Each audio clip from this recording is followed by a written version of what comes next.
Hello, and thanks for joining us as we continue our study in the book of Daniel.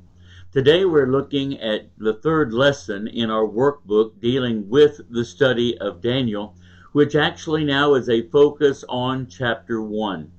Thinking about what's happening here, we find that Daniel chapter 1 gives us the explanation as to how Daniel and his three friends wound up in the city of Babylon.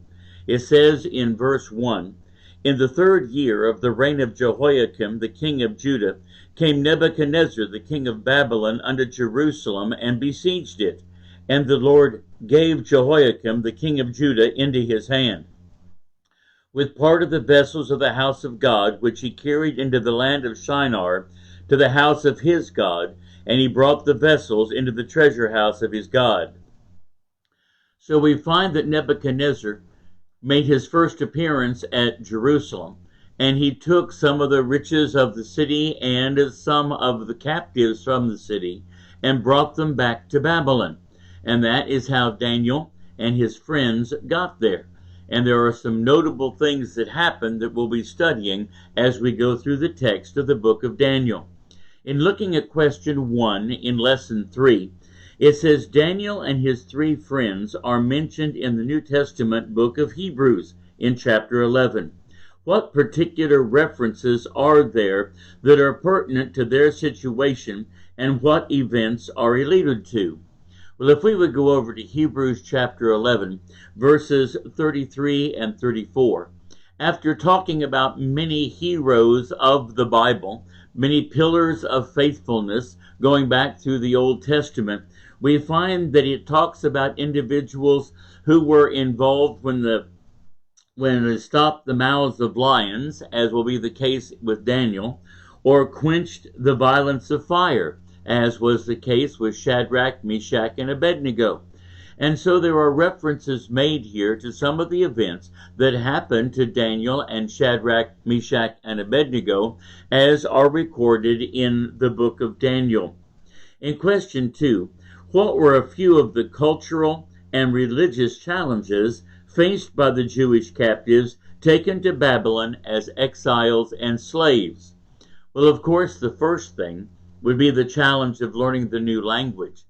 The Babylonians did not speak Hebrew, and so it would be up to Daniel and his friends to learn the Babylonian language, to be able to compute math in their style, and to otherwise adjust to the other customs that were characteristic of the Babylonians.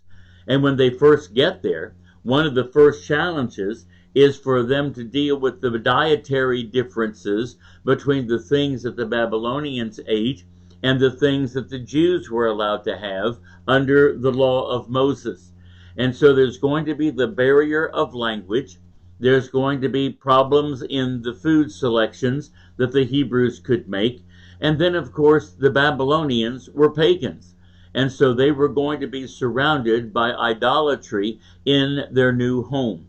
And so all of these would be issues and challenges that Daniel and his friends would have to navigate as they learn to live in their new home. In question 3, it says, what was the city of Babylon like in the days of Nebuchadnezzar II? Well, Babylon was rapidly becoming the most outstanding city of the ancient world. The city of Babylon was a major metropolis. There was a massive wall, even more than one, but a massive wall that went around the city of Babylon that was 25 feet wide. It was room for 2 chariots to pass each other on the walls of the great city. There were bronze gates that were not going to be easily battered down with a battering ram. And in fact, over time, one of the wonders of the ancient world, the Hanging Gardens of Babylon, were constructed in this great city. So as these young Hebrews came into Babylon, they were now immersed in a society that was much grander and richer and more luxurious than anything that they had ever seen before. In question 4, who was King Jehoiakim, and what were the circumstances of his defeat at the hands of the Babylonians? Well, Josiah died whenever he fought against the Egyptians who were on their way to deal with the Assyrians. As Pharaoh Necho came back through the area, Jehoahaz had been put on the throne as Josiah's heir. He had taken over after the days of Josiah, but Necho did not want him to remain on the throne. And so he removed Jehoahaz as the king, and he put Jehoiakim as the new king over the region of Judah. Now this made him a vassal king, paying tribute to the Egyptians, and gave some degree of allegiance from Judah to the nation of Egypt. Now later on, as Jehoiakim is in power, he brings about a problem as he is attacked by the nation of Babylon. And so Babylon, he surrenders to Babylon, and that's when many of these captives, Daniel included, is taken back to the city of Babylon. But later on, Jehoiakim is going to rebel against an allegiance to Babylon, and once again talks at least of trying to reconstruct his alliance with the Egyptians. And this will facilitate the return of Nebuchadnezzar once again to attack the city of Jerusalem. But before Nebuchadnezzar gets back there the second time, Jehoiakim dies, and his son Jehoiachin is put on the throne. But he is 18 years old when he takes the throne, and he's only there briefly before the Babylonians arrive. In the second part of question 4, is that how was God involved in the humbling of the nation? Well, here we find that Jehoiakim and Jehoiachin, his son, it says, were given over to the Babylonians. It says in Daniel chapter 1 there and verse 2 that the Lord gave Jehoiakim, the king of Judah, into his hand. And so whenever Nebuchadnezzar came this first time to besiege the city of Jerusalem, God was not with Jehoiakim, and he was responsible for seeing to it that Jerusalem gave itself over to the Babylonians. In question 5, in the training of new recruits for government service, a special diet was formulated and imposed upon all such young men during the period of their indoctrination. In what way did that pose a unique set of problems for observant Jews placed in such a circumstance?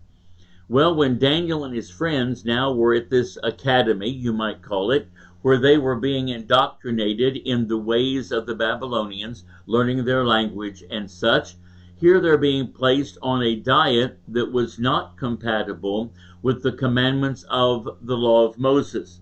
This new diet violated Jewish laws regarding clean and unclean foods, and so it posed quite a conscience problem for Daniel and his friends. In question 6, it said, why did the Babylonians give all new recruits to government service a new name from their own language in the honor of their gods?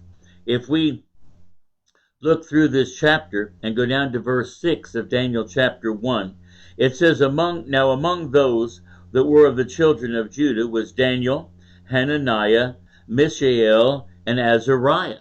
Those were the names of these Hebrews as they wound up first arriving in the city of Babylon.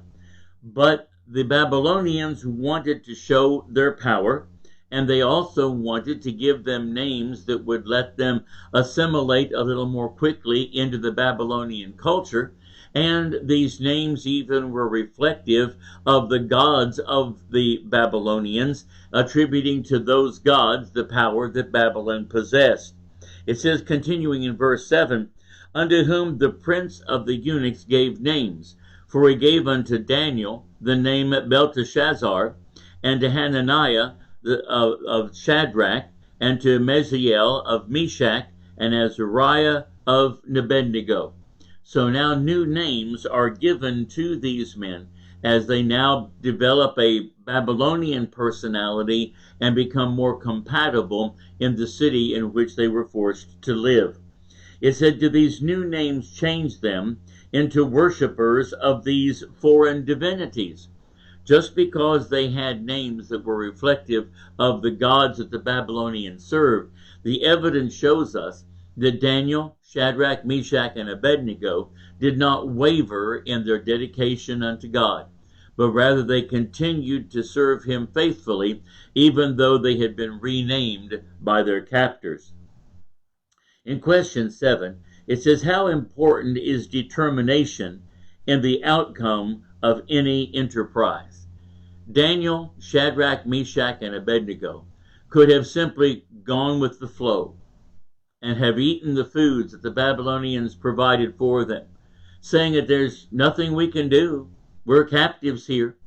But there was a determination on the part of these men to do what was right. In verse 8 it says, but Daniel purposed in his heart that he would not defile himself with the portion of the king's meat, nor with the wine which he drank. Therefore he requested of the prince of the eunuchs that he might not defile himself. Now God had brought Daniel into favor and tender love with the prince of the eunuchs. And the prince of the eunuchs said unto Daniel, I fear my lord the king, who hath appointed your meat and your drink. For why should he see your faces worse liking than the children which are of your sort? And then shall ye make me or endanger my head to the king.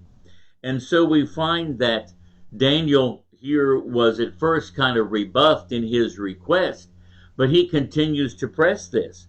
In verse 11, then said Daniel to Melzar, whom the prince of the eunuchs had set over Daniel and Hananiah and Meziel and Azariah, and said, prove thy servants, I beseech thee, 10 days, and give us pulse to eat and water to drink.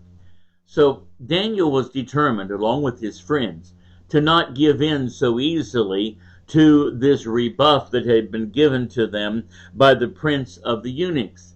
He continued talking, and he then began to reason with Melzar, who was the prince of the eunuchs, and he was willing to give them this consideration and set up this 10-day trial period. So the determination of Daniel and of his friends were important in them persevering and being able to win the day eventually and get some concession from their captors. It said, did Daniel and his 3 friends demonstrate this important quality of character in the first chapter of the book? Well, yes, they did.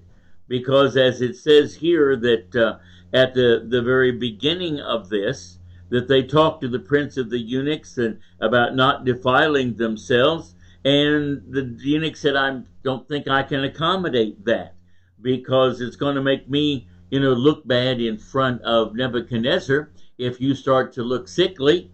And so then Daniel talked to Melzar and continued to push the case and was given concession to allow to eat the fruits and vegetables that he wanted that would be compatible with the Jewish diet.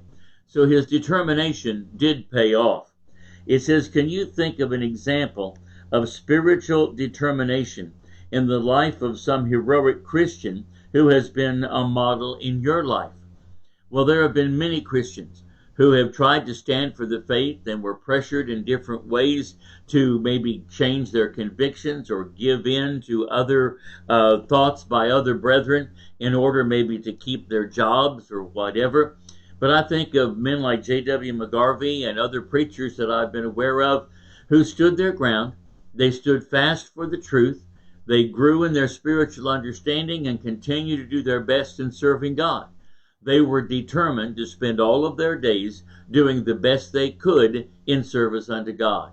And those role models are good for preachers even today to follow in remaining true to what the Word says. In question 8, how did God prove faithful to young Daniel and his friends? Well, things worked out for them. They ate this strange diet. And whenever 10 days had ended, in verse 15, it says at the end of 10 days, their countenance appeared fairer and fatter in flesh than all the children which did eat the portion of the king's meat. Thus Melzar took away the portion of their meat, and the wine that they should drink, and gave them pulse. And for these 4 children, God gave them knowledge and skill in all learning and wisdom, and Daniel had understanding in all visions and dreams. So God gave gifts to these men because of their determination to do what was right. And so God blessed them with health and with abilities that made them very valuable in the Babylonian court. In question 8 in the second half, it says, can you think of a few other possible outcomes that than the one chronicled in Daniel 1? Well, yes, they could have just gone along with the flow and taken the food that was given to them, or there could have been possibly the refusal of the Babylonians to cooperate and to give them this option of eating some other kind of food. There could have been a case if they ate this food and even ate the pulse and there was no noticeable improvement in them. There could have been lots of other options here, but God was in control and he made everything work out for the betterment of these men and for their standing in the Babylonian court. In question 9, it says, why do Paul's sage remarks in 1 Corinthians 10:13, where we're told that we're not going to be tempted above what we are able to bear? He said, how could that have a special relevance to the story of Daniel and his friends that is related in this chapter? Well, the passage in 1 Corinthians 10:13 said that God would provide a way of escape. And so God did provide a way of escape for Daniel and his friends. They were given concessions, and those concessions allowed them to flourish. So God provided a way that allowed these men to remain faithful even though they were in a high-pressure situation.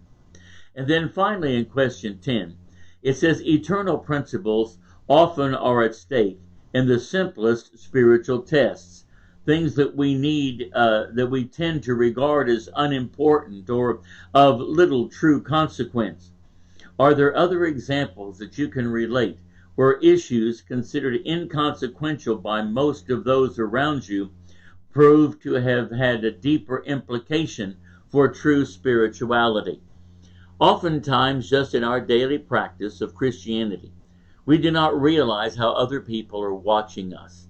They note what we do, and they're going to react to that, and maybe we're making an impression on people that we had no idea was taking place. It may be something simple. I remember my father used to have to go to business meetings with the corporation that he worked for. And one of the things that was notable of the business conventions and meetings that they had was that liquor would be served. And so some would maybe want a glass of wine to go with their meal or whatever. But every time, Dad just turned his glass upside down. He didn't make any big deal about it, but that was his way of saying, no, I don't want anything like that to drink. Others soon took note of what Dad did, and they would make requests for him to bring him over, a soft drink to drink because he doesn't drink liquor. Dad didn't have to preach. He didn't make a big case about it. He just quietly turned his glass upside down.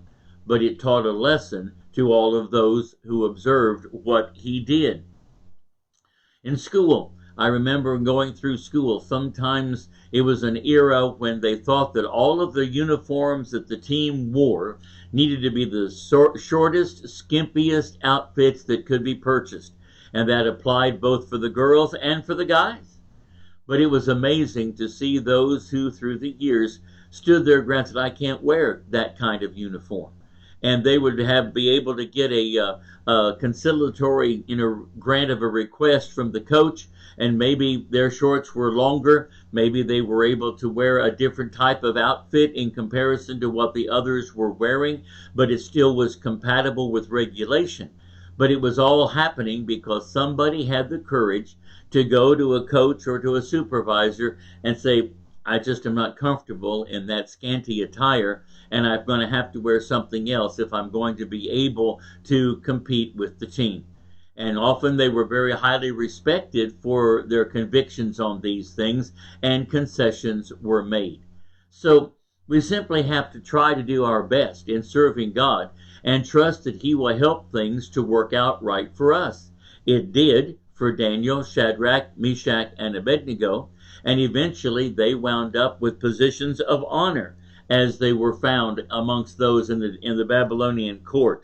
It says in verse 18, "Now at the end of the days that the king had said that he should bring them in, then the prince of the eunuchs brought them in before Nebuchadnezzar.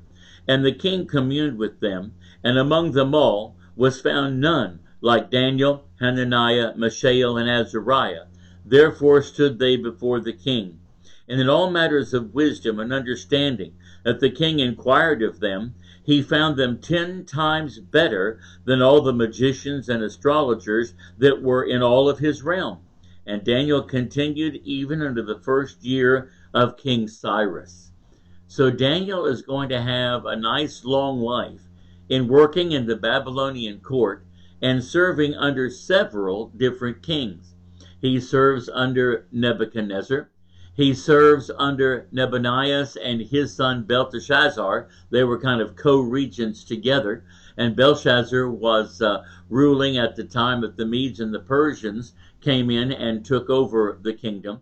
He was there when Darius was the first Medo-Persian ruler, and he was there in the first year of King Cyrus's reign. So Daniel was looked at as a valuable asset because of the blessings of God. He was a determined man trying to do that which was right. Well, I hope you've enjoyed our study in the first chapter of Daniel as we have completed these 10 questions in Lesson 3, and we look forward to being with you next week as we continue our study. Thanks for joining us.